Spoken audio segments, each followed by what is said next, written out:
ఇదే సభకు సంబంధించి ఈనాడు పత్రిక, వెలుగు పత్రిక, ఆంధ్రజ్యోతి పత్రిక ఏం కవర్ చేసినాయో కూడా రాదాం ఒకసారి చూద్దాం.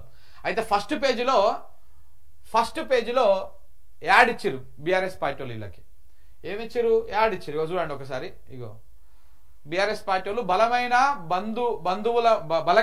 బంధువులమైన కదులుదామని చెప్పేసి, బలగమై బంధువులమై కదులుదామని చెప్పేసి పువ్వాడ అజయ్ కుమారు ఈనాడు అనేటువంటి పత్రికకు ఫస్ట్ పేజీ యాడ్ ఇచ్చిండు.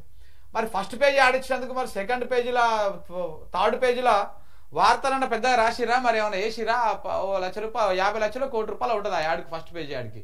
ఇంకో రాసిరు ఒక చిన్నపాటి వార్తని, గులాబీ రజతోత్సవ సంబరం అని చెప్పేసి రాశారు. ఇక ఆంధ్రజ్యోతి కూడా 100% ఫస్ట్ పేజీకి యాడ్ ఇచ్చే ఉంటారు వీళ్ళు బీఆర్ఎస్ వాళ్ళు. ఇక చూడండి, ఇగో బీఆర్ఎస్ వాళ్ళు యాడ్ ఇచ్చారు. ఇది ఇచ్చింది ఎవరు?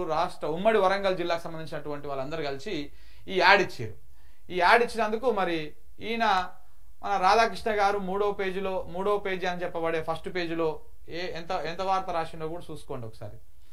ఇగో వీళ్ళు ఇచ్చిన యాడ్ బొక్క అనమాట. బీఆర్ఎస్ వాళ్ళకు ఈ పేపర్కి ఇచ్చిన యాడ్ బొక్క. ఇగో చిన్న గీత దేశం చూసిన కింద, నేడే బీఆర్ఎస్ రథోత్సవ సభ హనుమకొండ జిల్లా ఎల్కతుర్తిలో సర్వం సిద్ధం, అన్ని జిల్లాల నుంచి జన సమీకరణకు ప్రణాళికలు, 154 ఎకరాల్లో సభా ప్రాంగణము, మాట్లాడేది కేసీఆర్ ఒక్కరే, కాంగ్రెస్ బీజేపీల పైన విమర్శలు ఉంటాయని చెప్పేసి ఇది ఒక్కటే మాట్లాడడం జరిగింది.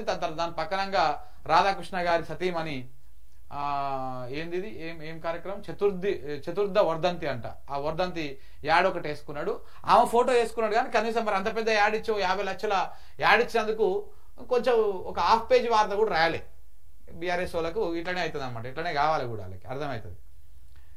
ఇంకొకటి పోతే ఇక్కడ చూడండి, ఇగో వెలుగు అనే కాంగ్రెస్ పత్రిక, ఈ కాంగ్రెస్ ఎమ్మెల్యే పత్రిక, ఇది వెలుగు అనే కాంగ్రెస్ ఎమ్మెల్యే పత్రికకు